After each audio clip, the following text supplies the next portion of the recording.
ابو مالک اشجعی نے ربیعی بن حراش سے اور انہوں نے حضرت حذیفہ رضی اللہ تعالیٰ عنہ سے روایت کی، کہا رسول اللہ صلی اللہ علیہ وسلم نے فرمایا جو کچھ دجال کے ساتھ ہوگا اسے میں خود اس کی نسبت بھی زیادہ اچھی طرح جانتا ہوں۔ اس کے ساتھ 2 جلتے ہوئے دریا ہوں گے، دونوں میں سے ایک بظاہر سفید رنگ کا پانی ہوگا اور دوسرا بظاہر بھڑکتی ہوئی آگ ہوگی۔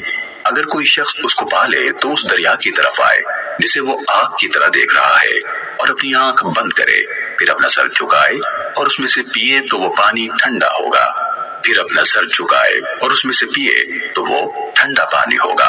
اور دجال بے نور آنکھ والا ہے، اس کے اوپر موٹا ناخنا یعنی گوشت کا ٹکڑا جو آنکھ میں پیدا ہو جاتا ہے ہوگا، اس کی دونوں آنکھوں کے درمیان لکھا ہوگا کافر۔